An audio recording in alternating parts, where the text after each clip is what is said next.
Wow, what a dress. I look so totally cool. Jealous, Ray? Sabrina! Remember, we're here on sailor business, nothing else. Not going in to win. Yeah, I know. Moon Podcast Escalation!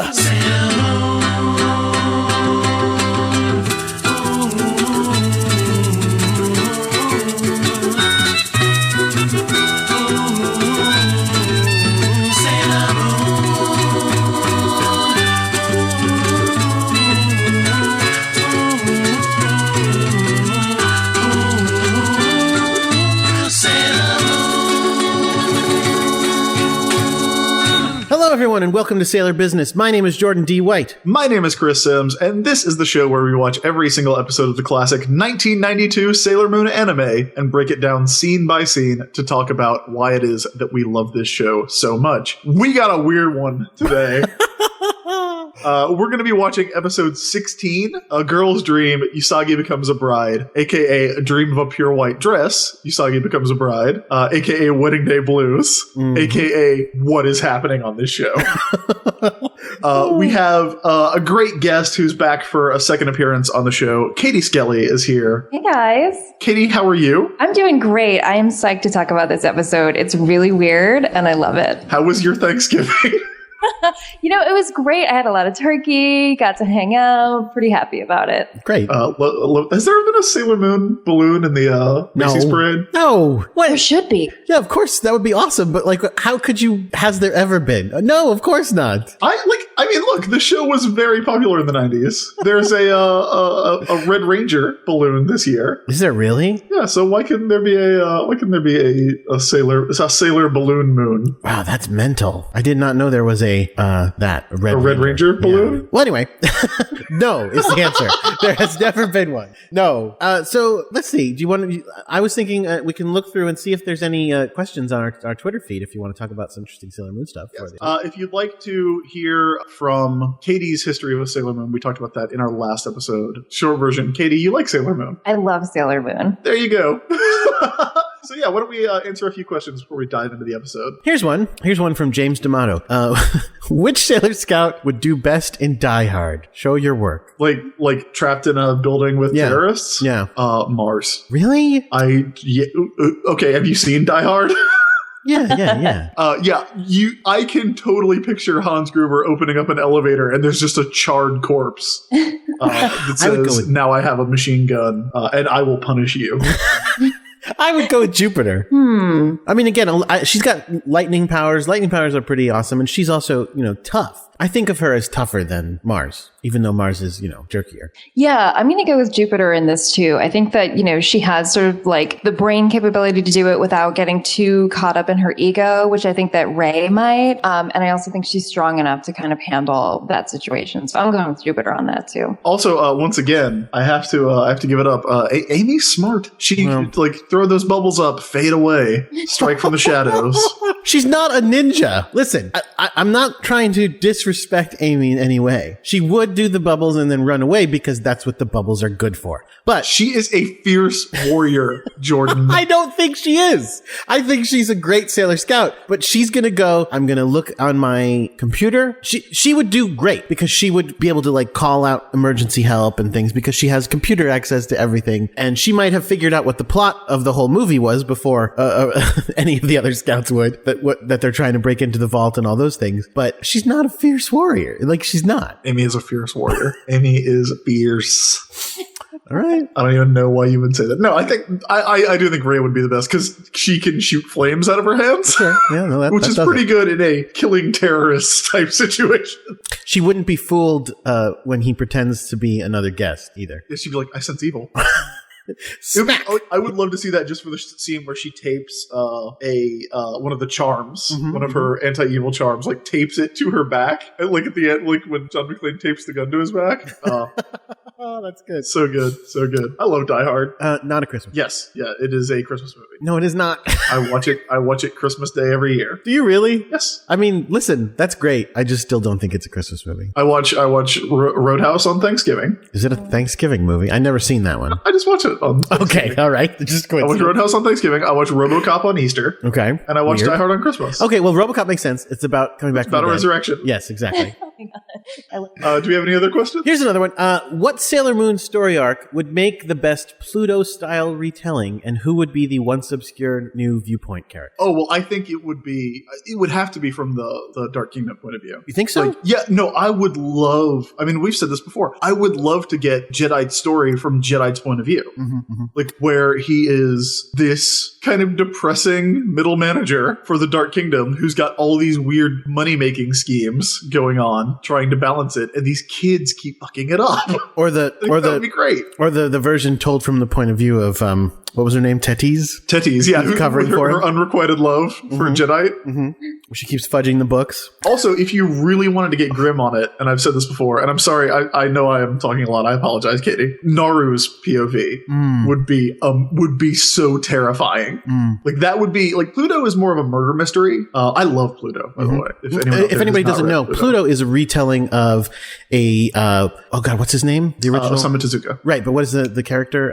Astro Boy. Astro Boy. It's a retelling of an old Astro Boy comic from a relatively minor character, and it is great. It takes what is a totally mental, goofy little cartoon story and like makes it super serious and super dramatic and awesome. Yeah, it's really, really great. It's Naoko Urasawa who did the manga, who did Monster, and who also did 21st Century Boys, which is amazing. But yeah, I think the purest version of Sailor Moon from another character's point of view would be Naru's, because she's involved in so many plots that are like, like I said, her mom gets taken over as the first thing. Her friend stops hanging out with her. Like, I would love to see, like, I wouldn't love to see it because it's so depressing, but like Naru kind of isolated and under attack by these horrible monsters, I think would be really compelling. I actually think you could make that a real happy story by what you do. I mean, it's a sad story that can have a happy ending. It wouldn't be a happy ending like, oh my God, like that's the happiest thing I've ever seen, but it would be her going through all this stuff that's kind of scary and weird, not knowing what's going on. I think the way you'd have to write it is that by the end of it, she figures out that Usagi is Sailor Moon. She sees and kind of understands Usagi's got this new, special, and bigger life than I have, and I have a normal life. And like, again, and that's around the time that she starts dating. And I'm going to settle for Melvin. And exactly, I'm going to settle for Melvin. I think you actually made it more depressing. And be happy. No, because you can be happy to be a normal person. You can. You really can. I didn't want to be a moon princess anyway. Well, you'd have to actually sell that. All right. Well, I think that's the answer to your question. Those are the only ones I have. Well, Katie, did you have anything in mind? I don't know that I do. I feel like I need to think on this a little bit more. I love this question, though. And I do like your idea a lot, Chris. I feel like, again, like with Sailor Moon and Spider-Man, it's something that I'm like, I want to take it on. I want to write it. Like, let's just do this. Maybe I'll do that after the show. You know that I know Kurt Busiek does it in Untold Tales, but it starts off is it the Jerry Conway, the Spider-Man Private Lives graphic novel? That's the one with Dr. Octopus? It's the one where you find out that Mary Jane always knew. Right. Yeah, I think I remember that. Mary she Jane saw him going into the building or something. Yeah, she sees, she's next door at Anna Watson's house, and she sees Peter coming home as Spider-Man one night. It's set before her first appearance. So that's why she keeps pestering Anna Watson to introduce her to her neighbor's son. It's because she's like, I gotta find out more about this. That, I think, is the Naru story. Like, Naru realizes that Usagi is Sailor Moon, and then keeps the secret. She Pete Rosses it. She Mary Jane's it for a little bit. I love Mary Jane, by the way. She's great. All right. Do we have any other questions, or are we ready to move on? I think that's all the questions we've got right now. I should say, if you want to ask us some questions about Sailor Moon or about we our did thoughts not on mention our Twitter account in our last episode. We forgot to. I don't think. But it's at Sailor Business. It's pretty easy to figure out. Yeah, send us some questions. We love thinking about weird Sailor Moon things, and send in your theories as to why, explaining weird stuff or anything. We're happy to hear. So the episode that we're going to be watching is episode 16. I have also read the young adult novelization. It's the first story in Sailor Moon Volume 6, Scouts on Film, written by Leanne Centaur, and it is the biggest change from the anime. The structure of the novelization is really vastly different in a way that is both interesting and completely bonkers. So we will be talking about that as we get into it. So let's go ahead and start it up. All right. Before we get into the show, each episode of the anime has a little teaser where it tells you basically what you're about to watch. Right. And it always involves Usagi saying like, oh, messing with radio shows that promise love stories for girls, that's unforgivable. Or tricking girls into trying to lose weight so you can harvest their energy, that's unforgivable. This one starts off with just Usagi shouting, unforgivable, unforgivable, unforgivable. Yes, I made a note of that as well. She's losing her sugar. I had no idea from just watching the English ones before this, how much unforgivable is like a catchphrase of hers. Until, again, watching the Japanese version, you see it a lot. She uses it a lot. She is so upset about the sacred institution of marriage. being subverted by the Negaverse. I like the intro to this. It's great in the dub too. The new dub. It's just unforgivable. It's awesome. We get our little standard opener. We find out that our heroine is Usagi Tsukino. A cat gave her a transformation brooch. She has 2 friends. The kind-hearted genius, Amy Mizuno, IQ 300, favorite color blue. And the hot-headed psychic, Rei Hino, IQ unknown, favorite color probably red. I do think we should find out the IQs of all the Sailor Scouts once and for all so that we can really compare. Well, we know we've got probably look, Usagi doesn't test well. Right. Hers is like 8. But I mean, it's not accurate. It's just that's what she ends up with. So I'm going to put Amy at the top at 300. We'll say Serena's average. We'll put her right at 100. Is that average? See where we 100 is average. I didn't know. Yeah, that's. Do you guys not know how IQ tests work? I actually don't. I have no idea. I feel like 300 isn't even a real number. I thought it only went up to like 150. Oh no, it doesn't. Like there is no 300. Like there's certainly no 600s. So how does it work? My very high. 100 is adjusted. It's not a fixed system. It's not like you get a certain number of points. It's just the average person is 100 always. The average of all the scores is 100, and it is mistaken as a measure of intelligence. It is just a predictor of how well you're going to do academically in the school system specifically. So Amy being 300 makes perfect sense. It actually makes perfect sense that Usagi would be 8 because she is a very poor student. Right. But yeah, they do not like you are considered like a genius if it's like 160. So 300 is ridiculous. Go Amy. And she is the best student in the nation. Yeah, right. So I'll buy that. I think she should get 300. All she does is study. She goes to school. She goes from school to the park where she reads. And then she goes to cram school, and then she probably stops off at the park for a little reading on the way home, and then she studies at home. I mean, that's the thing. She could study a little less and still probably be the best student in this country. Well, her mom's a doctor. There's a lot of pressure. Yeah, and also what else is she going to do? She doesn't really seem to be interested in anything other than studying that we know of to this point, right? I guess just fighting crime. I mean, there's a continuing thing. Like, she's never with the other scouts, which I think it's kind of sad in a way, because you always see, Rei and Usagi are always doing things, even though we've talked in previous episodes about how Rei is likely as mean as she is to Usagi, because she grew up isolated, because she has her duties at the shrine. She has psychic powers. I know you want to interrupt, Jordan. No, go ahead. She has her psychic powers. She has her duties at the shrine. She doesn't really seem to have any friends, especially later on. I talked last week about the episode where we actually see her at school. She does not seem to have a lot of friends. But once she becomes part of the team, we see her going out and doing stuff a lot more. We see it in the last episode where she's trying to get a boyfriend to go to the park. We certainly see it in this episode. Mm-hmm. We see it when she's on the cruise ship, because she goes and magics her way onto a cruise ship. So it is it's interesting that we see her going out and doing things, but Amy's almost always by herself. She's the one that's walking home alone when the scheming is happening with the other two at Cafe Amigo. Right. So that's why Luna likes her so much. Yeah, like Luna likes her because she's not scheming. She is a responsible young lady. But I do think that's kind of sad that she is. I mean, but she doesn't seem sad. She seems very, perfectly happy to be with her friends when she's with her friends and not be with her friends when she's not. So yeah. Speaking of academic performance, we open in an extremely boring home ec class where a teacher is explaining sewing to a bunch of girls who look like they are about to either fall asleep or kill themselves. Well, because apparently... Oh, please, what did you say? Oh, I loved this so much because I had to take home ec in middle school, and it was like that every day for me. It was just like snoozers. I mean, like, I couldn't do anything right with the sewing machine. Every time I tried to bake anything, it was wrong. Even though, in my opinion, I was like improving recipes by adding like extra peanut butter and stuff to them, but that was not appreciated. So I'm just like, yeah, I get it. Home ec is the worst, and I agree with this scene wholeheartedly. Well, we see Lisa Brownridge and Rika Kilton. I mean, apparently this teacher used to not be super boring, but what happens is when you get engaged, you become a woman becomes so distracted that she can't do anything properly in her life. Apparently. Now, Jordan, I am unmarried. Katie, I don't know if you are married or not. Not married. Not married. Jordan, you are married. Is that what it was like with Devin? Was she just like, trying to doctor people? Well, we were not happening.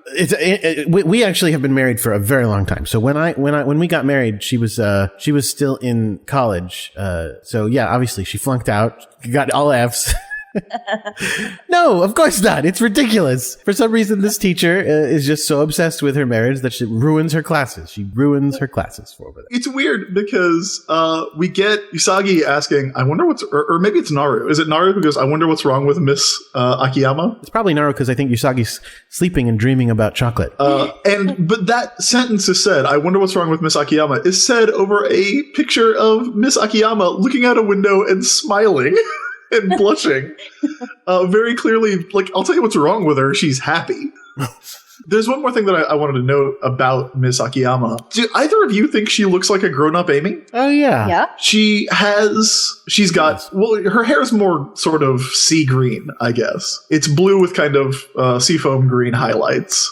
But she's got, the big glasses. She's got the blue hair that's, when it's up in a bun, it kind of looks like Amy's hair. And I just, like, I couldn't look at her without thinking, like, oh, that's grown-up Amy. This is what they think grown-up Amy is like.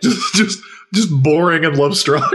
Except Amy's not going to be a home ec teacher. She's too smart for that. Yeah, but I mean, in the way that I feel like Haruna is a grown-up Usagi, and she's kind of depicted as a grown-up Usagi, and weirdly enough, we'll get to this in the novel, there's a scene in the novel that reinforces both of these ideas. I feel like they're showing us, this is it seems like somebody was doodling a character design for what the Scouts would be like when they grew up, and this is what they got for Amy. I mean, she's even wearing a lab coat. That's true. To teach sewing, the science of sewing. So we find out that Miss Akiyama used to be really passionate about sewing, which is a weird sentence to say. Like, she could be, like, normally I would say, like, really passionate about fashion, not the act of sewing. But, I guess everyone has their interests. Well, just thread going in and out. You can just watch that all day, I guess. Some people, there's something for everybody.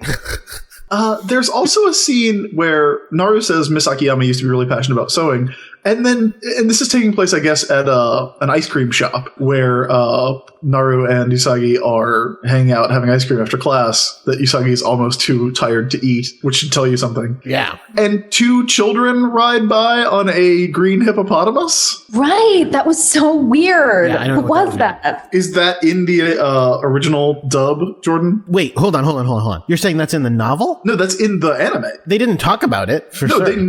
it's one of those things where I don't know if they cut a it, pun on someone on a word in Japanese, or if there's just like, two kids riding by on a hippopotamus. I don't know. Yeah, I didn't know. Like, I had to rewind it just to be like, wait, was I just really like zoned out and just imagine that? But I don't know. I thought maybe for a second, like, did I misunderstand the context? Are they like at an amusement park or something? But no, they're just straight up having ice cream, and then these two little kids go by. It's so weird. I love that. I'm checking the scene to see if they cut it. I think they must have cut it because it happens before Melvin pops up, right? Yes. Yeah. No, they cut it. Yeah, it's really weird. But if you saw that, you are not hallucinating. Melvin pops up from under the table. Again, that goes on the highlight reel of Melvin's creepiest moments. Mm-hmm. Just hanging out under the table while these two girls are having their ice cream. What a creep. He explains that Miss Akiyama's strange behavior is strongly connected to her engagement. Then we get to see her fiance proposing to her, which was a weird scene because, Chris, this is some advice for you. Oh, thank you. When you ask someone to marry you, probably don't list all your shortcomings first. Well, that's good. I don't have any. So Okay, good. Because this guy goes like, so I know I'm a broke loser who sucks and I'm ugly and I'm bald and I'm dumb and everybody hates me and I'll never amount to anything. Do you want to marry me? And she says, yes. The weird thing is that Miss Akiyama is so happy to accept it, and you almost get the feeling like she's so moved, like she's so hot girl in a movie playing a not hot girl. Like, she's got her hair up in a bun and she's got glasses on, and she's kind of dressed very teacherish. But again, and we talked about this in the context of the Scouts, she is no more or less beautiful than any other woman on this show. Right. Well, they also set her up with this context of like, I think they say she's 34 and she's unmarried. So like at this point, she should be so lucky to have anybody. Right. Almost. So for like this guy almost kind of doing her a favor. And so she should be so lucky to have someone who's, short and bald. And I think he says something about his like employment status too. Isn't that great? He says he's a short and boring businessman. Yep. That's what it is. And he is about a foot shorter than she is. Right. But then but the way it played to me was it almost felt like she was like, I really do want to get married. So yes, like it felt like it wasn't really about him. Yeah, it's really weird because I want them to be in love. I think they're a cute couple. But like, you're right. I actually, I made a note about that line where, she's 34. You guys, she's almost dead. I'm 32. Uh-oh. So I got 2 years to find me a businessman. Well, as we are about to find out, Usagi pledges that she will be married by age 25. True. She will be married by age 16. In fact, no, she doesn't get married at 16. She's practically married, but she doesn't actually. She has her destined moon lover at 14, so it's all they might as well make it legal. Well, I guess so. A couple things to note in the novel: the name of the teacher in the novel is Miss Helen Lambert, as opposed to Higura Akiyama, which is what it is in the original anime. According to Melvin, who has all this information, and I am genuinely worried about where he got it. According to Melvin, she's marrying a really cool guy. He's a computer programmer, and he designs web pages too. Yeah, that happened in the dub. Melvin is so excited because he's a computer programmer, is actually getting to marry a good-looking woman. Like, basically, is the message you get. And when Serena talks about her plans to get married at 25, which, by the way, I put that scene up on Twitter because there is a shot where Usagi is kind of, she's like, Miss Akiyama should not be settling for this 4-foot tall web designer, middle-aged web designer. She holds an ice cream cone up like the Statue of Liberty, and there's like a sunburst and cherubs, and she goes, "I'm sticking to impossible standards."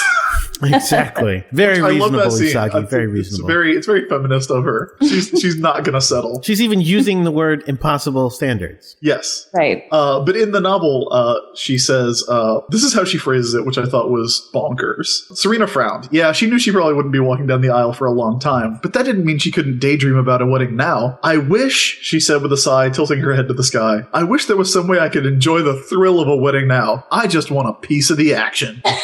Oh my God. Nice. That is some action. I love it. She's great. I just thought like I don't really want to get married. I just want a piece of the action. She's a gangster. A wedding gangster. Well, maybe she just wants some of the presents, like I'll take a third of those presents now. Just get a little cut. According to the novel, she wants the cake more than anything else. She wants the pretty dress and the cake. Good girl. I like it. So, will it shock you to learn that the teacher is going to be the target of Nephrite's plots here? Look, she's the only person in Tokyo getting married soon. Right. Sure. So she goes to a store labeled Dressmaker in the Juban district, and she runs into Haruna, who's very excited about her wedding and is just really she's basically just saying, "Oh yeah, you're gonna make a wedding dress. It's gonna be great. I can't wait for your wedding." It's very polite. In the novel, it is amazing what happens. So I wanted to read this part. Helen, Miss Lambert turned in surprise. She blinked, trying to focus her blue eyes. Patricia? Miss Patricia Haruna, Serena's homeroom teacher and the unofficial and unwanted love consultant of the faculty of Crossroads Junior High, Nice. shot down the sidewalk, practically tackling the timid sewing teacher. Helen, Miss Haruna cried, shaking the thin woman. Samantha just told me the news. Why didn't you tell me you were getting married? This is fantastic. Miss Helen Lambert blushed. Well, she said quietly, Herbert and I were just planning a small wedding and I didn't want to. Are you kidding me? Miss Haruna shook Miss Lambert so hard the sewing teacher's teeth rattled. You are not having a small wedding. Not if Patricia Angelica Haruna has anything to say about it. Nice. Miss Lambert's eyes darted nervously. Come on, Miss Haruna declared, grabbing Miss Lambert's wrist. I'm taking you on the biggest pre-wedding shopping spree in history. And then she drags her down the street. And Nephrite is watching all this going down from across the street. So, again, this completely reinforces my idea that Miss Lambert is what they think a grown-up Amy is like, and Haruna is a grown-up Usagi, because she takes her to the mall. Yeah. She assaults her on the street and then excitedly drags her to the mall. In the dub, she's excited about the wedding because that's where she intends to meet her own lover. Right. She's looking for a man. Yep. She's going to catch that bouquet. Because, I mean, look, Haruna's what, like 26? She's practically a grandma by now. Perfect. She needs to get married or else her value to society is over. So that's when we get to... It's totally true. Moving on. That's when we get to the actual plot of the episode actually beginning, which is a contest. There is a contest that says, it's a very weird, very strange contest. It's a contest at a wedding chapel saying, if you make the best handmade bride's gown, then you get a free, all expenses paid wedding. Or, in the American dub, a free trip to Hawaii, which they talk about a lot, even though all the imagery that they show from it has nothing to do with Hawaii ever. Now, as soon as this gets announced, everybody freaks out. Oh my God, we all want to get married. We all want a free, all expenses paid wedding. Ray is literally there yelling at them. What is it she yells at them about in the Japanese version? Oh, I'm almost there. I'm watching Usagi's fantasy. Oh, yeah. See, I wanted to talk about that. Usagi's fantasy is you find out that Sailor Moon is a polygamist. It's great. She wants to marry both Tuxedo Mask and Motoki. She does. In her dream, she marries both of them at the same time. One on each arm. They all seem very happy together. They can be her brother husbands. She's gonna have it all. She will have it all.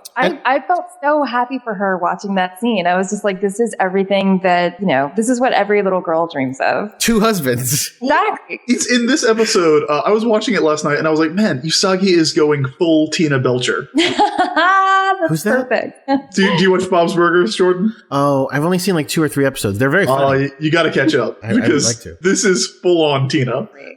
She's like, if she would have just talked about butts, it would have been perfect. The weird part about the fantasy scene in the American dub is that she talks in a French accent for no reason whatsoever. Is she still marrying both of them? Yes. She's not saying that outright, but she's basically like, oh, this is so wonderful. I love it so much. And it's like, what? Why is this happening? So Ray walks up and she demands to know if there's a time limit on the contest. She's like, well, okay, well, what if you don't have a boyfriend yet? What if you don't have a date plan? They're like, yeah, it's good forever. And then she's like, awesome. I'm going to get married one day, probably to Tuxedo Mask. He's the only adult male we've ever met on the show who is not working for the Negaverse. So he will be who I marry. And she's like, she walks off super excited about it and runs into Usagi, who I love the expression on both their faces. I actually just screen capped it. You might have heard. Usagi just goes, Ray.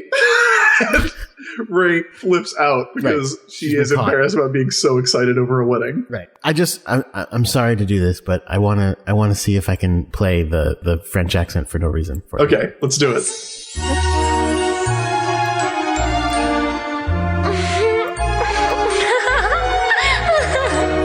Darling, I'm so happy and lucky too.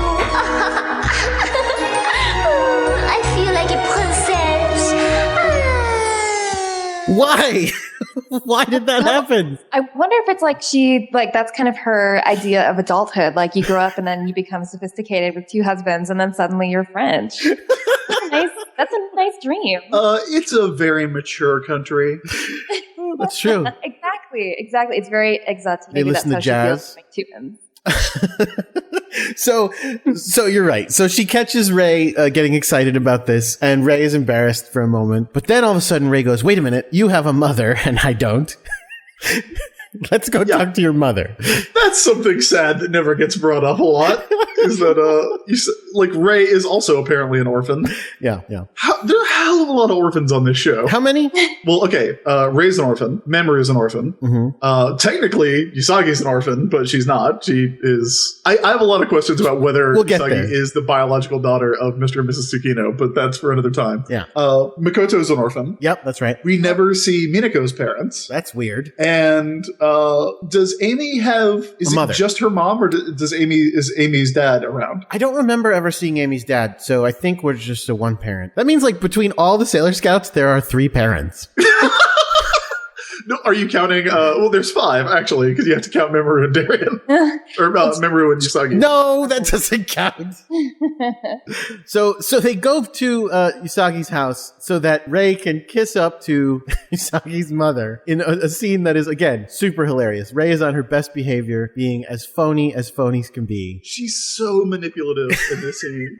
But again, this is Ray is so conniving. Oh yeah. And scheming in these 2 episodes. Which oddly enough makes me like her more, because at least she's not just being mean. She's not being mean. She's just being kind of evil. She's not a wet blanket. In a lot of the episodes she was a wet blanket. In this one she's bad behavioring, but very much on purpose. Yeah, she's not being mean to Usagi. She's just being like a weird schemer in a lot of ways. And I think that's much more tolerable for me. I don't know why I would rather have someone emotionally manipulate people than just be mean to them, because I think that's in real life that's worse. So Usagi is sitting there grumpy as hell while Ray kisses her mother's butt. Her mother gives her the last piece of pie, which was Usagi's snack or pie or cake or whatever it was, and Ray pretends that she thinks that Usagi's mother made it by hand, even though she knows very well it was bought at a store. And the culmination of this scene being she really wants Usagi's mother to help her make this dress, and ends up leaving the house angrily going, "Oh, why didn't you tell me your mother can't sew?" And it's like, well, how about because you didn't tell me that that's what we were doing? You just asked if my mom was a housewife. You assume she has housewife skills. Once again, outside of the Scouts, and maybe even more than some of the Scouts, I love Usagi's mom. She is such a great character when she shows up. She's a very minor character. She almost never shows up, but when she does, it's always fantastic. And she's so much like Usagi. I love that the only adult in this show is a cat. Yeah, that's true. Because Usagi's mom and Haruna are both exactly like Usagi. They're just taller.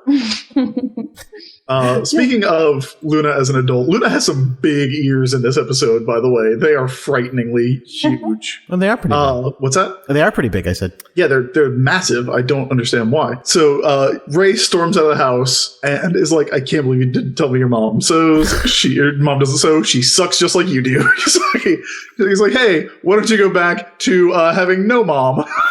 Enjoy that life. That is not the exchange, but that's the gist of it. And Luna's like, you two are unbelievable.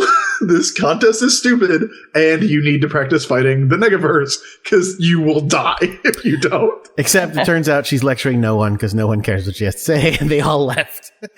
Poor really, Luna. really great. So instead, Usagi goes to bother Amy. She heads over to the apartments and bugs Amy about it, because Amy, being the 300 IQ perfect student as she is, obviously excels at home ec. Perfect 4.0 average, probably like a 5.0. Well, at first, go ahead. Which means she's super good at sewing. At first, she just wants to bitch about how terrible Ray is, but it does shift to her going, "Hey, you should help me." And Amy says, "Sure," and gives her a stack of books about sewing to read. And she's like, "Oh, I didn't want to read books." So there is a mob of women fighting. This is Jedi style. Maybe the most stereotypical portrayal of women that we've seen on the show, because there is because of the wedding dress contest, I assume, which every woman wants to enter and win so they can get a free wedding, because that is what women want. They want free marriages. They are fighting each other at the cloth store. Yeah, this is, like I said, this is a full Jedi style panic. If Jedi was here, he'd be going, "Why are you only draping draining one of their energy. Look at all these women. They're all crazy. Yeah, like if this would have been Dark Kingdom and Company cloth. Right. Cloth and crafts. But Nephrite walks in. He sees Miss Amiyama holding up a bolt of pink silk, which is weird because when we see her wedding dress later, it is not that color. Nope. Not at all. And he picks it up and goes, "This would be perfect to use in your wedding dress," and then wraps it around himself. Which is so bizarre. Very true.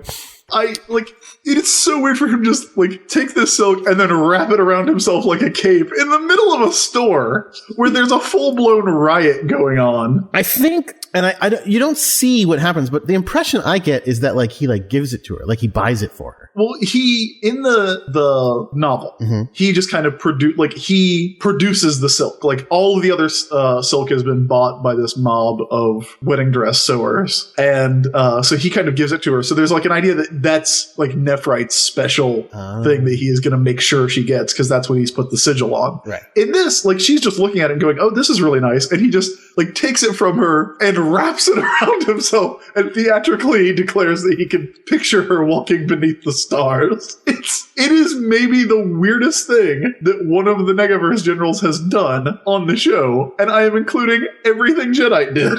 Even weirder than sending planes driving after them? I would say yes. That at least, you can at least see the point of trying to run over the scouts with an airplane. This is just he could have just said, "Oh, that's nice. That would be good for your wedding dress sigil." But instead, he's standing in a store wrapping himself in it. It's pretty weird.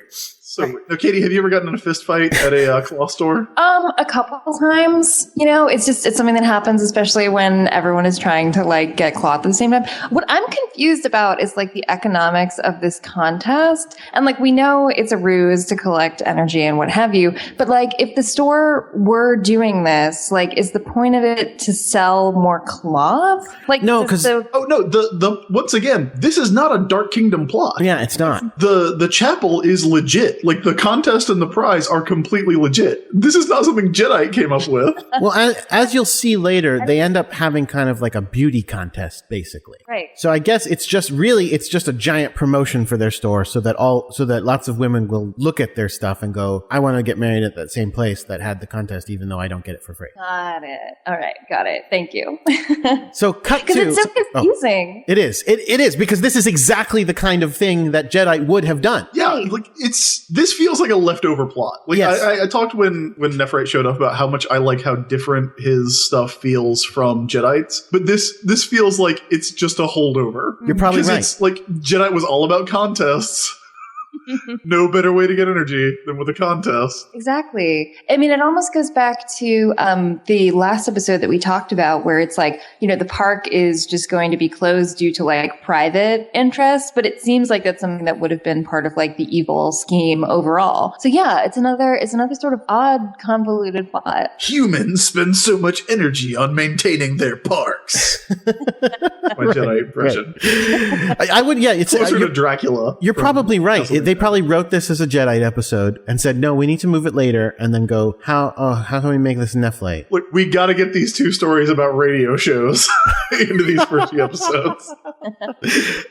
So cut to, guess what? Guess what Rey's doing? Guess what she's doing? Trying to cheat at this contest, like she does. Rey is an established cheater. She's trying to steal the which again, the more she does it, the more I like her. Okay, well, get ready. She in the past two episodes, she has gone from a jerk to kind of a lovable rogue. Oh man, yeah. So she's stealing the traditional wedding garb from her temple, and her grandfather is yelling at her, "No, you're not allowed to do that. We use that to advertise and have weddings at our temple, not to win contests." Well, it's actually before that we see Naru and Usagi walking down the street. Oh, right. And they happen to be at Miss Amiyama's apartment. And they see her fiancé, whose English name is Herbert, sadly going up the stairs with a bouquet of flowers. Bouquet. I was raised in the South. And they yell out in the American version, "Miss Lambert is marrying a goober." Poor Herbert. They literally yell that. He's just short. He's got a good job. Miss Lambert is marrying a goober. Oh, that's a real good one. It's terrible. He goes up and knocks on the door because Helen, or Higure, has not answered his phone calls. She opens the door, and she is no longer the mousy, glasses-wearing sewing teacher. She is 100% Joan Jett. Yeah. You can tell that there's a shift because there's been a shift in eyeliner. She's now lining the lower lid, which is a signifier that something is up. She opens the door in Daisy Dukes, hot pants, and a shirt that's tied up. She's got her hair down in a mullet. It's like she is like 1985 Joan Jett. And and I wrote down she put on makeup to go crazy. She put on lipstick and eyeliner. She slaps the flowers out of his hand in slow motion, which is great, and tells him, hey, don't come here until the contest is over. We're still going to get married, but I need you to get the fuck out of here while I'm working. Yeah, that's actually better than the American one where she says, it's over, you're a loser, I don't want to marry you. Yeah, I mean, it's still pretty harsh. Yeah, it is still pretty harsh. So yeah, I forgot about that scene. I'm sorry. So we see that she has changed. She is just laser focused on sewing up a wedding dress with this pink silk. Again, it is pink silk. Keep that in mind. So that is when they go to the temple and see Ray running around with the traditional wedding kimono that they rent out. Right. And I think it's hilarious. Grandpa proposes to Amy. Yeah, like he does. He goes, "Oh, you there's also here to get married?" He stares up her skirt at one point. What does he? I missed that. He does when she falls down. When Amy runs into Ray, Amy falls back with her legs in the air, and he gets huge eyes and then a big smile. So thanks, anime. Thanks for keeping that one going. Yeah, he goes like, "Are you? Oh, you here to get married?" And she's like, "I don't even have a boyfriend." He's like, "I'm single too, so you and I should." Yeah, obviously. What if she had said yes? Do you think he would go through with it? Yeah, I do think he would go through with it. He's a creep, Jordan. Everybody's a creep.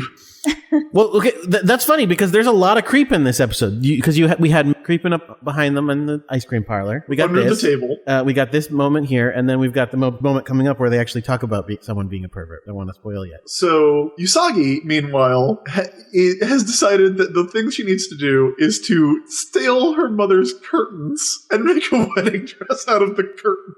This scene is so weird. She has disguised herself as Usagi the cat burglar. There's a really great scene. I think Quentin Tarantino directed this episode because we get a loving close-up of Usagi's feet as she tiptoes into her mom's room. But it's the score of the episode is all like there's a piano note, like piano key note every time she steps. She goes like tink tink tink tink tink tink tink. It's really fun. But she is caught by her mom, who menaces her with a spatula. But then negotiates with her. Right? Am I crazy? That's what happens, right? No, she says that Usagi's mom goes, fine, you can sew our curtains into a wedding dress in exchange for 3 months of your allowance. Which is a tough call for Usagi. Which is like, and then her mom actually points out, like, when Usagi tries to negotiate it out, Usagi's mom actually goes, the wedding dress contest is tomorrow, by the way. You're not going to sew a wedding dress out of these curtains in a day. Your dream is over. Quit being an idiot. And she acts like a cat, and like cat nestles against her mother. It's a super weird scene, dude. Yeah. So the next day, the wedding dress has been completed by Miss Amiyama. The next day, the wedding dress contest starts up. There's a great turnout, and all three of the scouts are upset. Well, I guess all three of the scouts are there. Usagi's really upset because she can't enter the contest because she doesn't have a dress, and her fingers are all bandaged up because she has been trying to sew. And here we go. Ray says, "Hey, you tried your best," and then says, "Yeah, and you did really good at poking your own fingers, stupid." And we get a bunch of there's a great shot of Usagi being stabbed in the back by her cutting words, and she gets a bunch of knives, and then a box cutter in her head. Oh, I didn't see that. And a shuriken in one of her odongos. Nice. Which is great. So then Luna says, you're going to have to go undercover and enter the contest because I think there's, Negaverse stuff going on here. And Usagi's like, well, I can't. I don't have a dress. And she goes, well, you have a transformation pen. To which Usagi's like, oh, right. I could have done that the whole time. In the English version, Luna does remind her, remember, we're here on sailor business, nothing else. Yeah, Usagi was all about using the transformation pen to turn herself into a a waitress Yes. in our last episode. Completely forgot about it when it required her to turn into a bride. Yeah, and she had to lose her allowance to do it too. That's so sad. Oh, You think she took the deal? Did she actually try to sew the curtains? Well, she tried to sew something. That's so weird. It's so weird that she would actually do that. Well, she's got an 8 IQ. So she transforms into a beautiful bride using the Luna pen. She goes into the contest. She's totally in the contest. Her dress is hideous, by the way. Can we talk about this dress? Oh, it's not a good looking dress. It is the second ugliest dress I've ever seen on television. The first, the world champion reigning and defending worst wedding dress is 99's from Get Smart. That thing was hideous. But like, it's like what is on top of her head? Like, she wearing like a weird wedding turban, like that turns into a bow. It's super weird. Yeah, it's or something. It's odd. Yeah, it's not good. But she enters this contest. Katie, have you ever designed a wedding dress in any of your comics? I know there isn't one in Nurse Nurse. I don't think that I have at this point. I think I've kept it all pretty I've veered away from any sort of ceremony in my comics work to this point. I imagine that must be hard to do that, to be like, okay, well, you have to design a wedding dress that's beautiful. And yeah, I would imagine that'd be really difficult. Well, I think it could be kind of simple if you just avoid doing stuff like, let me just put a weird lotus on her head, and then maybe I'll make this one like taupe and just have all kinds of weird extraneous garbage on it. Like, I mean, if it's difficult, then it must be really difficult. Because the dresses in this are just like abysmal. They're so bad. Wedding dresses in fiction are always really weird. Like, I remember when the Spider-Man wedding issue, there was a big deal. Do you remember who designed the dress, Jordan? Oh, it was somebody really famous. It was like Versace or somebody designed Mary Jane's wedding dress. Yeah. And then you see it and you're like, that's it? Like, it's just like a Little Mermaid dress. It's got a little tail on it and a veil. It's like, it's just John Romita drawing Mary Jane, except in a white dress. And then I imagine the difficulty is that you want it to look like it's a contemporary wedding dress, but nobody actually wears those. Like, everybody wears, like, I know what a wedding dress looks like in my head, and nobody on this stage is wearing what I would consider to be a wedding dress. Right. Especially because they're all, like, generally wedding dresses are white, correct? Typically, yeah. Like, we got some powder blue wedding dresses. We got some pastel pink wedding dresses. Like, right. nobody has opted for a white wedding dress, which I see one. makes you think. Although, again, even the ones that have white are like some white and then more pink and then stuff like that. Not to be outdone by the pure hideousness of Usagi's wedding dress, the lights go out, the curtain opens, and we see Miss Amiyama. And now, again, what color was the material? Pink. What color is the dress? Purple. There is not a scrap of pink in this wedding dress. No. There are shoulder pads big enough to play pro football. There is a burgundy corset. She has makeup. Like, she has like triangles drawn on her face, like the Misfits from Gem. Yeah. She has a feathered, jeweled headpiece on her veil and a cape. It looks pretty terrible. It's like, I will say, if I had the option to pick a wedding dress for my bride, I kind of feel like I would go with this one because it looks like something Ming the Merciless would wear. Because you want her to change her mind? The most intimidating wedding possible. It would definitely be memorable. Nobody else would have a dress like that. It is. Oh, and it's all sequined too because it sparkles. God. It is bananas. It's hideous. So she shows up. They're not expecting this. They have no idea that this is coming. She just shows up. In fact, the scouts had been surprised because they were like, there's all the brides and she's not one of them. And she starts like screaming like, I've shown up. I win this contest. I am the winner. Me. Gives them all the evil eye. And in this case, specifically, the evil eye makes everyone who looks at her eyes fall asleep. Yeah, she also says that she will have everyone will kneel before her, not just the men, but also the women. There you go. And so she starts knocking everyone out. Usagi looks her in the eye, and starts falling unconscious. Luna pokes her head out from under Usagi's dress and goes, Usagi, don't look at her in the eye. You're going to fall asleep. Which wakes Usagi up so she could go, Luna, what were you doing under my dress, you pervert? Luna's response to that is, it's not the time for that. So putting aside Luna's perversions for a moment, they start fighting. Oh, the monster that is made out of the dress, ostensibly again, not actually, because the dress does not leave her body, obviously. But the monster is a big giant spider. I don't know if they say what its name is in the Japanese version, but in the American version, they sensibly name it Black Widow, and I was like, oh, that makes sense. The name that Nephrite gives it is Monster Widow. Oh, there you go. But it has a really weird name in the novel. It's like it's not Fantomas, but it's like Fatomas or something. That's super weird. Super weird. Very random. Oh, the monster names are bizarre. So then once again, Mars and Mercury start doing the spiel of, I'm going to punish you. And in the English version, she goes, no, we're not supposed to say that yet because they haven't transformed yet. That's what Serena says to them. She's like, no, guys, we're not supposed to say that yet. Then they also transform. lower from the rafters in a golden basket that says happy couple. Oh, yes, they do that. They do that. So in case you were wondering I forgot where I got the idea that Amy is definitely a lesbian, it's from the show. I got it from the show. Yeah, I forgot about that. So they are the happy couple together. And they come down yelling about stopping her. Then they do Bridal wear transform. symbolizes the dreams of young girls. We won't forgive anyone who defiles that white dress. Nobody's wearing a white dress. Right?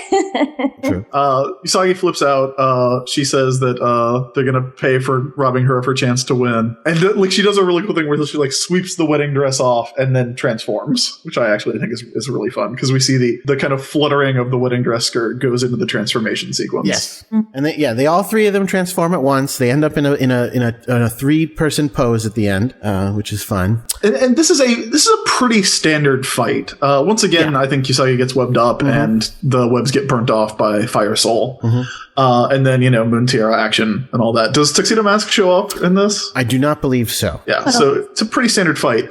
The novel, and I've been avoiding talking about the novel because I'm going to talk about it as a whole on the whole in general in a few minutes because of the changes it makes to this plot. But the fight scene in the novel is amazing. It's Tegabo is the name of the that is weird. The monster. This is how the fight scene goes in the novel. Indeed, Ray brushed her hair over her shoulder and took a fighting stance. We're the Sailor Scouts, defenders of the innocent, and we will not allow you to Moon Tiara action.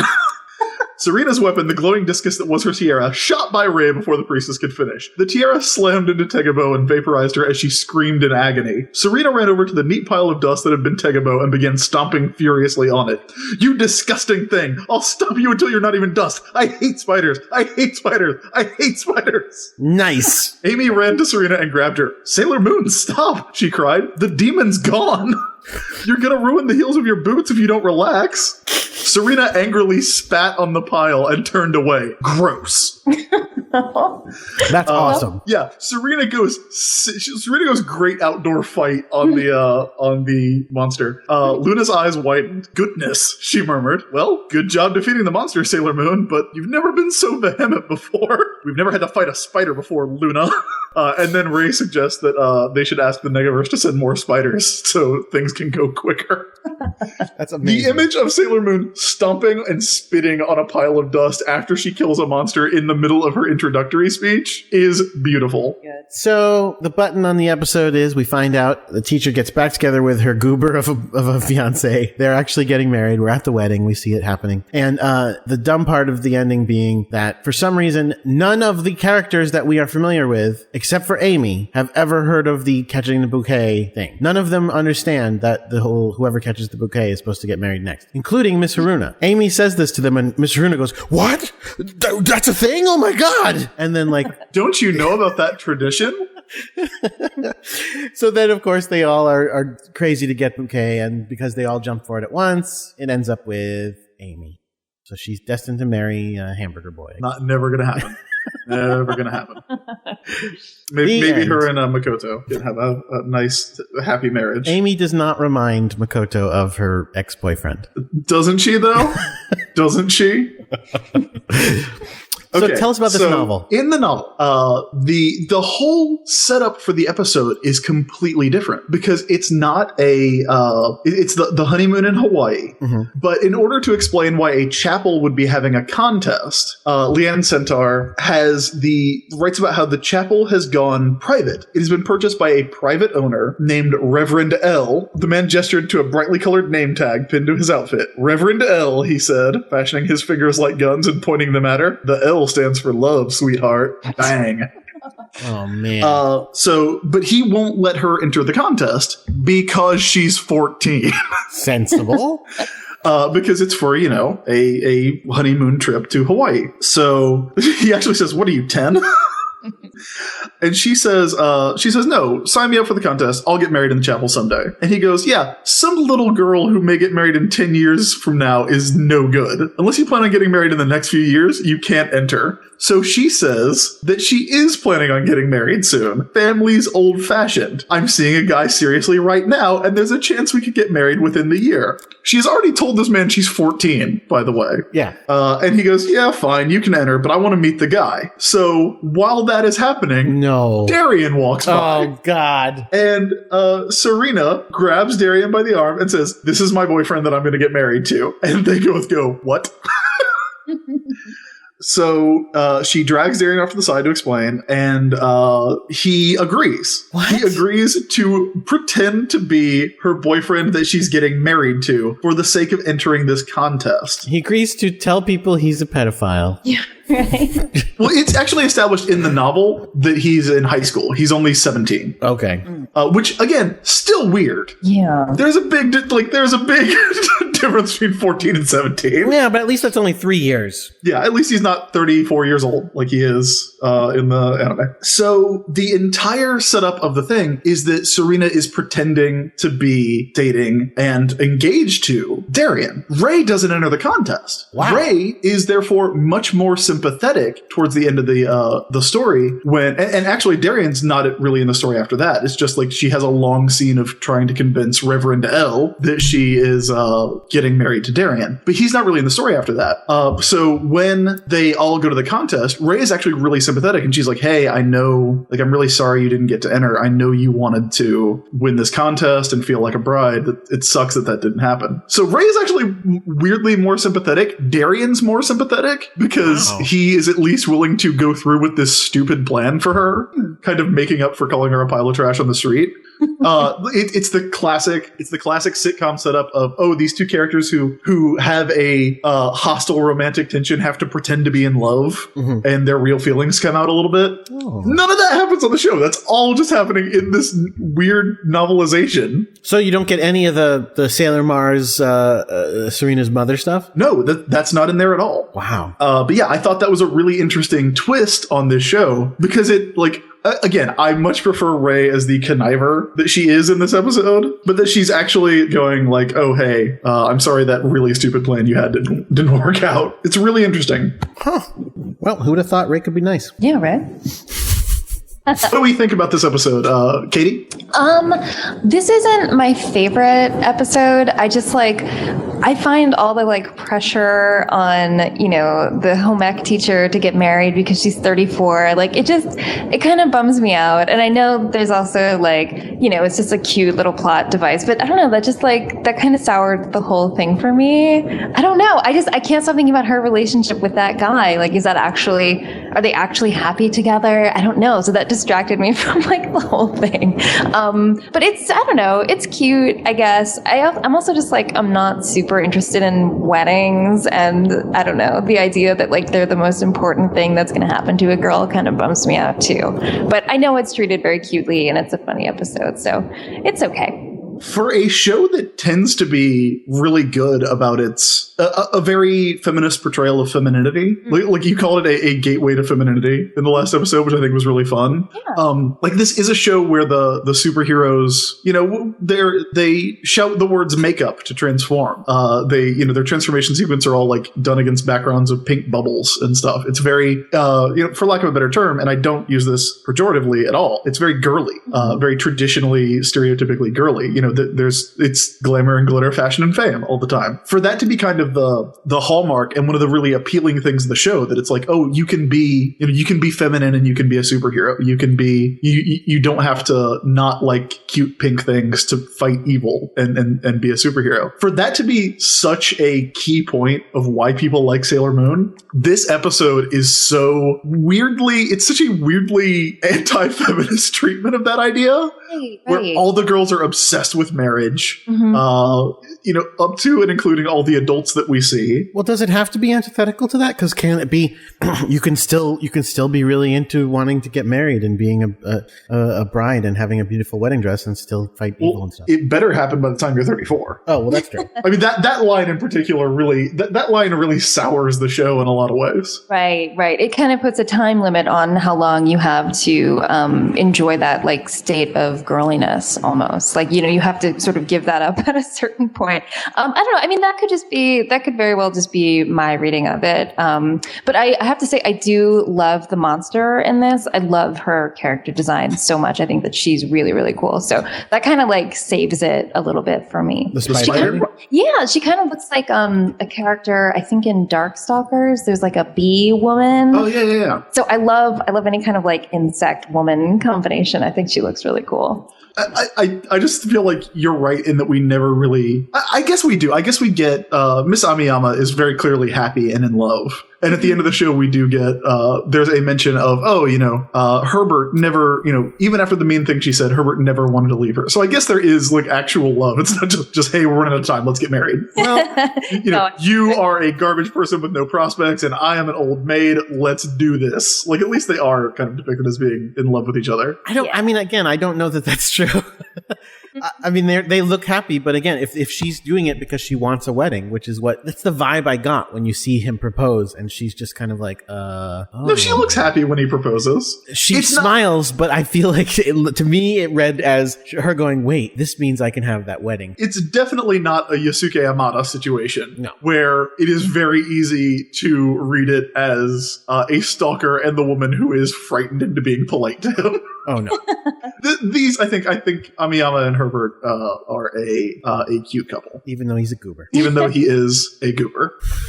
So do you have the moral from this episode queued up, Jordan? I do. Let's hear what it was. And you could probably guess. I am curious to know what we learned from this one. It's exactly what we just discussed. Yeah, Niplight's a hot-looking guy. But he is bad to the bone. Ooh. So Miss Lambert's fiancé isn't the coolest looking guy on the block, but he loves her and he makes her happy. You gotta look deeper than looks. See what's inside the person. That's what counts. Right. I always look for what's inside, and you should too. The end. I always look for what's inside. P.S. I'm a cat. Yeah, that's the weirdest part. Why did they tack Luna onto that? I don't know. By the way, Luna doesn't